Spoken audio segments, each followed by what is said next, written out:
C'est la fin d'un monopole, celui d'Algérie Télécom sur l'Internet fixe.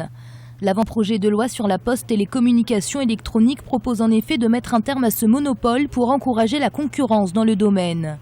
Ainsi, cette loi permettra à différents opérateurs privés d'utiliser les infrastructures de l'entreprise publique pour proposer des services comme l'ADSL, jusque-là exploités exclusivement par Algérie Télécom. Les initiateurs de ce projet estiment que cette ouverture de marché, déjà prévue en 2013, est nécessaire pour l'amélioration des services. Il n'y a aucune raison économique structurelle pour qu'il y ait des monopoles, et encore moins des monopoles d'État. C'est quelque chose de bien pour l'utilisateur, parce que les coûts suite à la concurrence ont baissé. C'est quelque chose de bien suite à l'investisseur, parce qu'il y aura des investisseurs algériens et étrangers qui vont investir là-dedans pour abaisser les coûts de la technologie. En Algérie, le taux de pénétration Internet a connu une nette progression.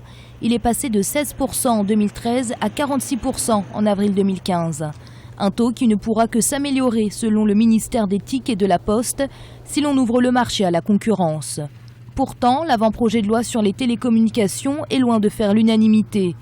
Les travailleurs d'Algérie Télécom s'opposent à l'ouverture du marché, trouvant injuste que leur réseau, élaboré par leurs soins, soit aujourd'hui accessible à des opérateurs privés.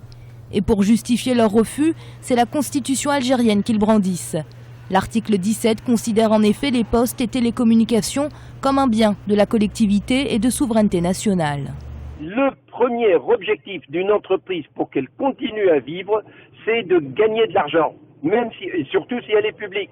Parce que si elle gagne de l'argent, si elle crée de la richesse, à ce moment-là, elle va rémunérer son personnel de manière normale, au lieu de les sous-rémunérer, comme c'est actuellement le cas dans plusieurs entreprises, et puis en contrepartie, les salariés, qu'est-ce qu'ils font? Eh bien, ils sous-produisent.